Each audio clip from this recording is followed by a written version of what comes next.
Hello and welcome to Taiwan Talks. I'm Ian Kavat. Coming up today, has the US given up on countering China? That's the conclusion of some after reading an exclusive Politico report which says the 2025 US national defense strategy will focus on security in the US homeland and the West and not on China. Then, China lashes out at Canada and Australia for transiting the Taiwan Strait after drills with the Philippines and the US. Plus, is China building naval and air bases to invade Taiwan? The Wall Street Journal reports Beijing is readying for possible conflict. And Taiwan warns China to stop drilling in the South China Sea after 12 rig structures are spotted on satellite images dating back to 2020. What's behind these stories and how concerned should we be?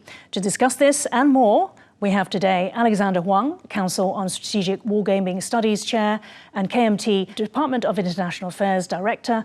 We also have Tony Hu, former US Department of Defense Senior Director for China, Taiwan and Mongolia. A very warm welcome back to the show, both of you today. According to Politico, there may be a shift of global proportions underway between the US and China just 9 months into Donald Trump's presidency. We won't know for sure until Washington releases its 2025 National Defense Strategy. But first, let's go back to March 28th in the Philippines. There was a lot of talk about shifting, a lot of talk about emphasis on the Indo-Pacific, a lot of talk about allies.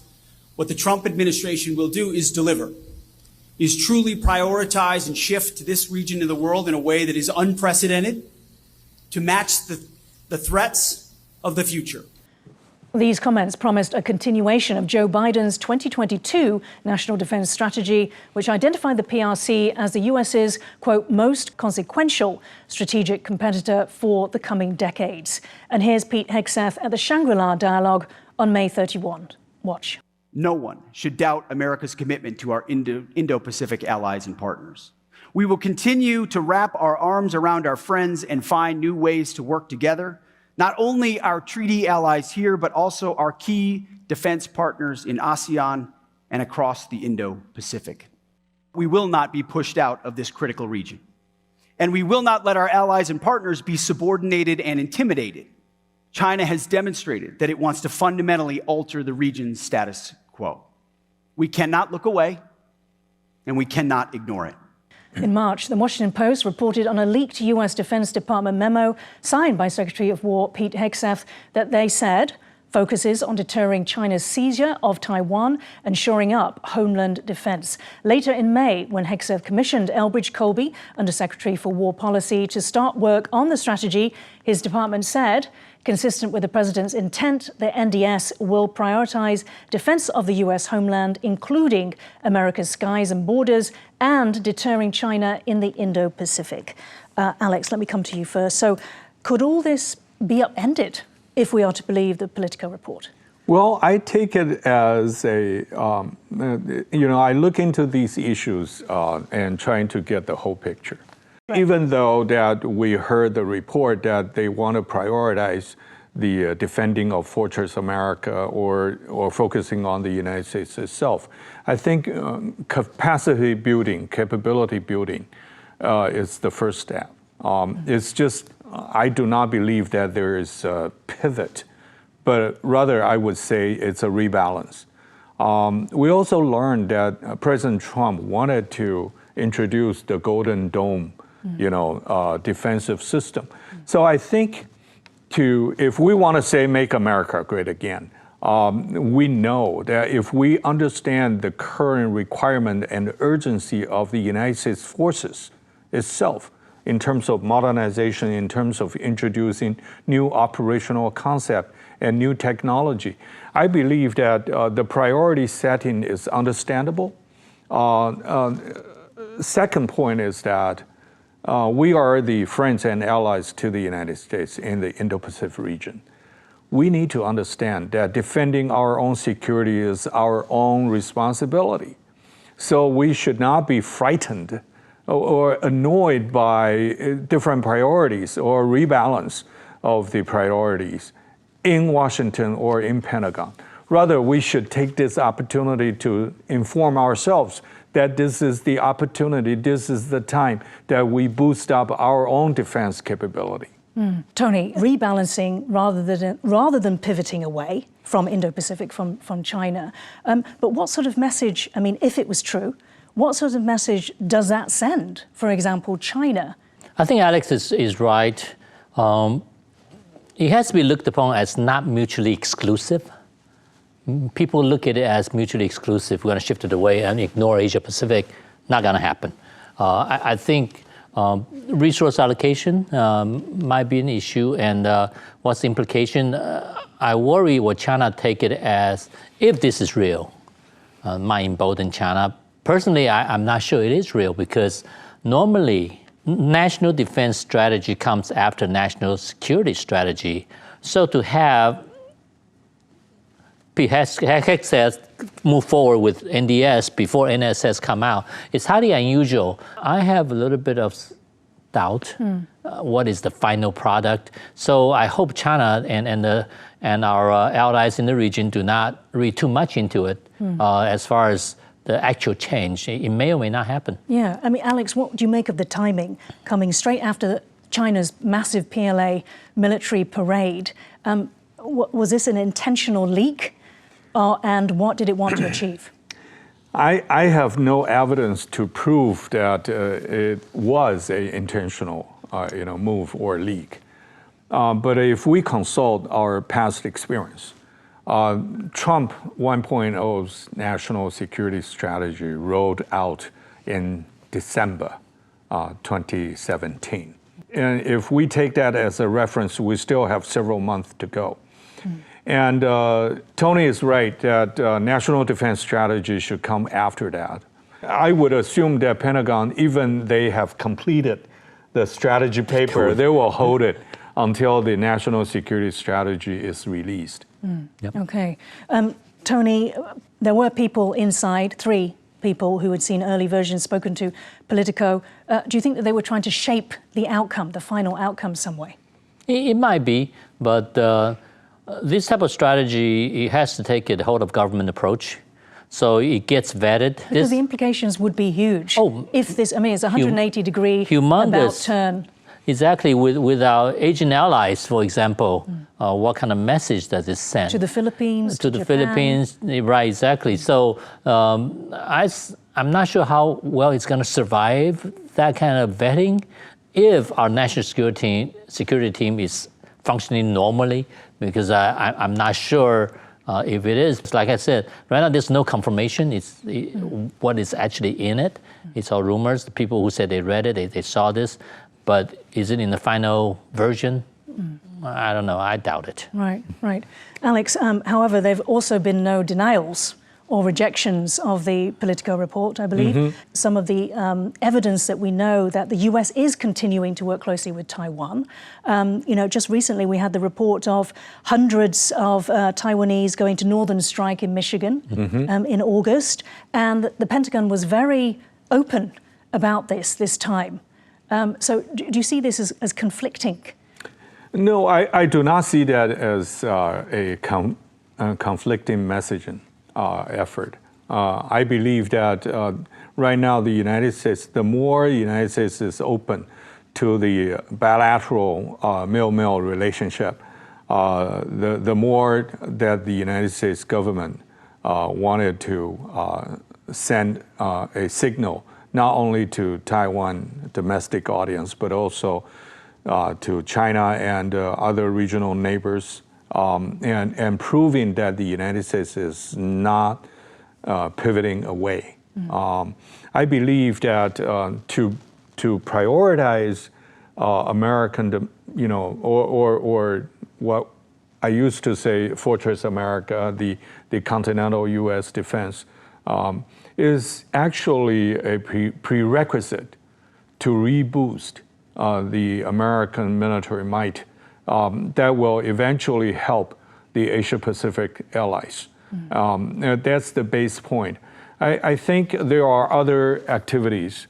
If we look at the arms sales decisions, if we look at the activities between two militaries, if we look at the visits, the meetings, the conferences, there is no sign that we have already deviated from the past. So by looking at what exactly happened on the ground, I do not lose my confidence and or bothered by this report. Okay. Now, the Taiwan Strait is known as a critical choke point for international shipping. For decades, it's been a major, long-established trade route connecting two large bodies of water, the South China Sea and East China Sea. A January 2024 Bloomberg study estimated war over Taiwan would cost 10% of global GDP, disrupting global trade, not just to Taiwan and China, but to Japan, South Korea and ASEAN countries, and from these countries back to the US and the West. The international legal and commercial consensus is that the Taiwan Strait is a strait for international navigation, which means it falls under UNCLOS's right of transit passage. UNCLOS Part 3, Article 44 states there shall be no suspension of transit passage for straits used for international navigation, and Article 45 states there shall be no suspension of innocent passage through such straits.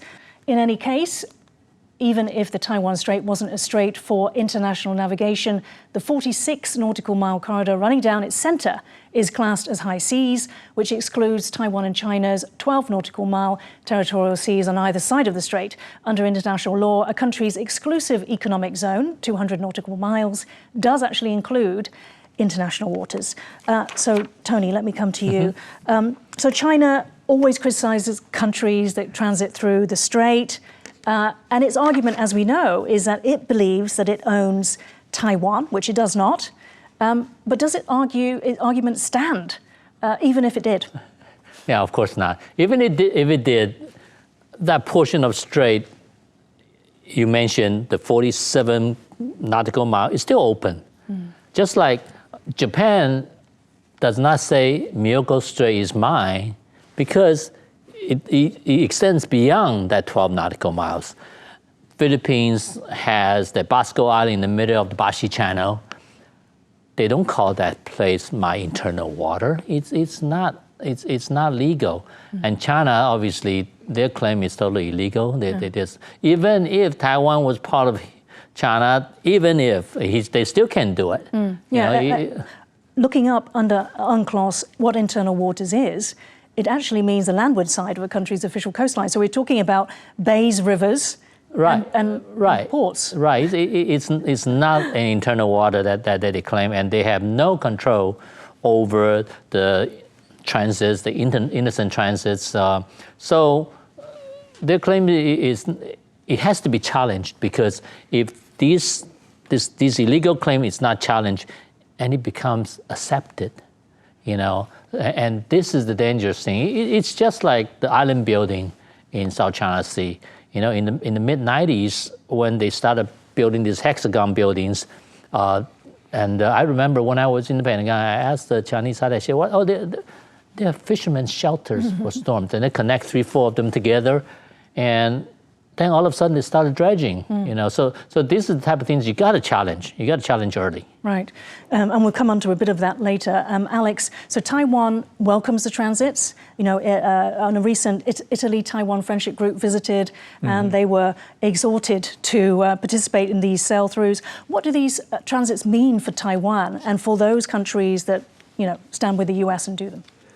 Even beyond the maritime trade and business interest of European countries in both Chinese market and Taiwan market, it also sending a signal, political signal to Beijing that international waters or the freedom of navigation as a principle should be observed and respected.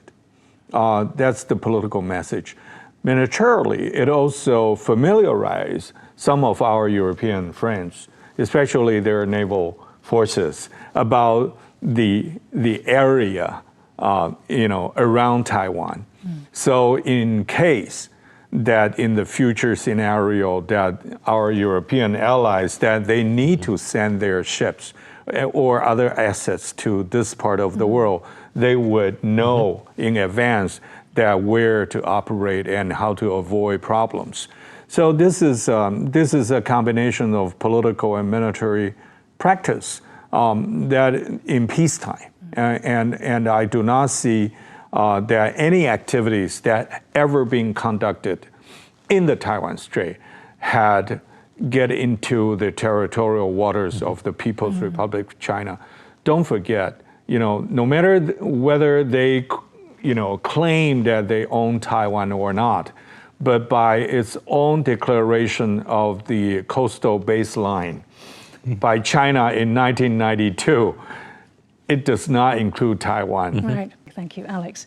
This is Pudong Amphibious Base near Shanghai Airport in 2020, and just 5 years later in 2025. A large deck Type 075 amphibious assault ship is moored there, as is a Type 071 amphibious transport dock together with 2 landing ships. Now, experts told the Wall Street Journal 5,000 troops could be transported by the ships here, but this is just one of several coastal or Taiwan-facing new Chinese naval airbase constructions, according to the journal at Pudong, Yuan, Fuzhou, Xiamen, and Zhangpu. Tony, let me ask you. So the Wall Street Journal's point is that there's this concentration of this construction over the past few years. It says that China is readying for an invasion of Taiwan because of the activity at these bases. What's your view? Sure, these bases allow China to have a closer launching point. It shortens the range that they need to travel in case they need to attack Taiwan. But this old saying in our military terms, when the enemy is in range, so are you. So if they mass troops there, it gives a certain warning, and also those locations can be struck and destroyed easily because they're so close to Taiwan. So doesn't it provide a kind of mask, though? Because if we look back to Ukraine and we saw all those tens of thousands of troops just amassing there weren't bases present. But this time, because there's several along the coast, could it just be that, there might be, a bigger flotilla of ships or, and that it would escape our notice? Or would it be very, very obvious? It would be very obvious. There are things that will indicate separating from exercise and wars, because there are certain things you don't want to move because they expire. They have a time limit once you move it, and if you don't use it, then they're useless. Those type of things will not be moved during exercise because it would have been wasted. So there are things that you can monitor, and you move this number of troops, this number of equipment for exercise. For war, for China to say the first strike is the last strike, that has to be a massive force. And Alex, from your perspective as a military guy, does it provide any kind of timeline? Does it any clarity on any timeline? Well, I hate to talk about timeline because, there is no historical reference of any timeline prediction that actually happened. I do believe that China maintained its goal and purpose and objectives, and I think they are building the way toward what they claim that they are going to do. Now, satellite imagery from Ingenis Space, printed by Jamestown Foundation, show oil rig structures like these on the left, picked up by satellite, and on the right, what it looks like in real life. In total, there are 12 structures, 21 nautical miles from Taiwan's Pratas or Dongsha Island, making them sit within its exclusive economic zone, but outside the territorial sea at the northern end of the South China Sea. The authors, including maritime security expert Andrew Erickson, say the structures have been there since at least May 2020. Furthermore, Erickson says the structures could facilitate a full range of coercion, blockade, bombardment, or invasion scenario against Taiwan itself, particularly by enhancing end-to-end kill chain capabilities if outfitted with sensors. Tony, what does that mean? It means it will help make those long-range weapons more accurate with the intermediate update of the location. So for long-range cruise missile, they have to do, if the GPS is jammed, they do land mapping corrections. With these towers, they can fly over and say, okay, I'm here, I'm 20 feet off, I need to adjust and correct. So that's what Andrews meant. It can be used, and it can be used as a launching point for unmanned vehicles, sensors, to detect any movement by U.S. Navy, by allied navies, submarines, and stuff. So, do you think it's just limited to sensors? In your view, obviously the authors talk about guns as well. It's doubtful that you want to turn that into a launch point of any kind of weapon because they have no defense for themselves. So if you have a sensor on it, nobody's there, and usually during wartime, people won't waste resources on it. But what it does is it will enhance the capability of your existing weapon. Okay. And Alex, can it be possible that Taiwan did not know these structures have been there for 5 years? Well, definitely, if fishermen knows that, if everybody can see it, definitely that Taiwan government would understand that. So how do we interpret this? The thing is that, for the international audience, Itu Aba or the Taiping Island in the Spratlys is different from the Pratas that we are talking about today. Itu Aba is claimed by 4 parties. That's China, Taiwan, the Philippines, and Vietnam. But the Pratas is claimed by only 2 parties. That's mainland China and Taiwan.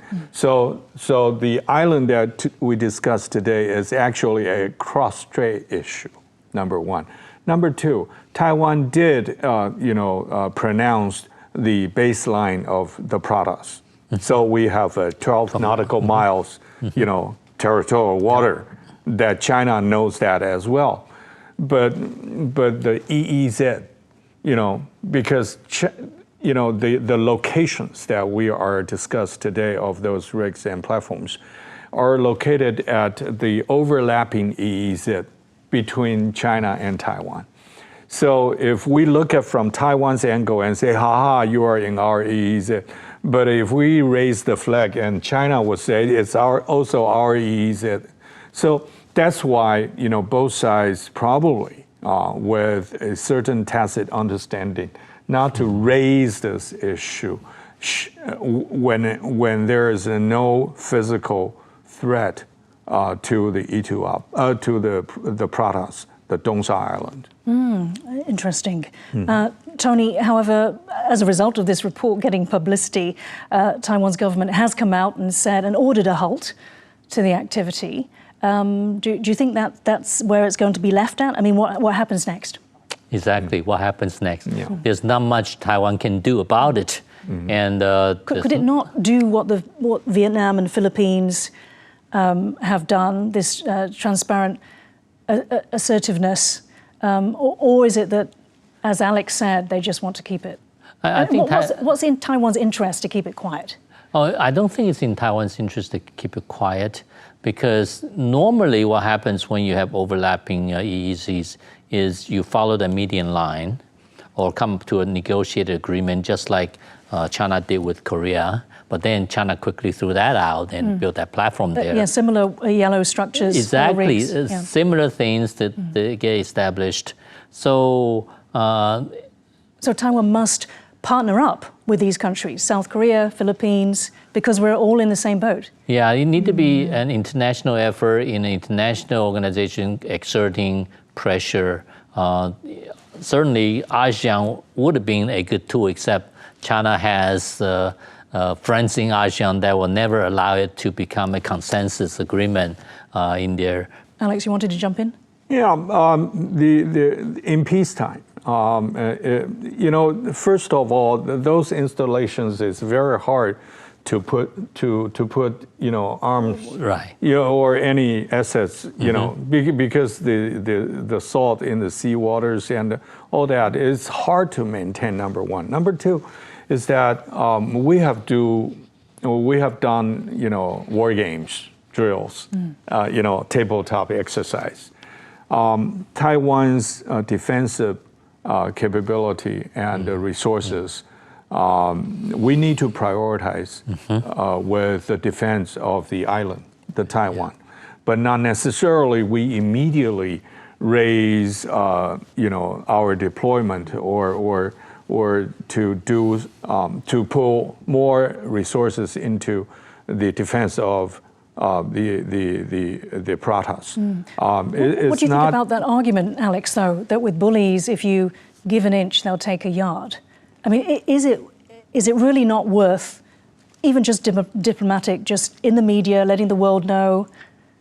Yeah, I think it's political messaging, because the Pratas, part of the reason that we only put Coast Guardsmen on the island, not the Marine, is because it's very hard to defend. It's a very, very tiny but beautiful island. And we hope that, for military purposes, it would take some time to militarize the island, should PRC take it.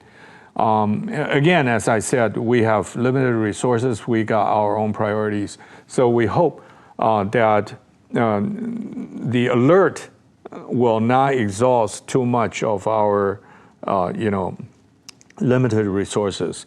Our Air Force cannot get there without aerial refueling, and we cannot stay in the air too long, even we reach the vicinity. So all these put into our calculation is that we can definitely voice our concern. We can work with other allies in the First Island chain and continue to challenge them in the diplomatic front. But I do not support an immediate response by military measures. Okay, we're going to have to wrap it up there. Thank you so much, Alexander Huang and Tony Hu, for joining Taiwan Talks today. If you liked our show, please search for us on YouTube, give us a thumbs up, and hit subscribe to our channel. Thank you for watching the show today. Stay safe and see you next time.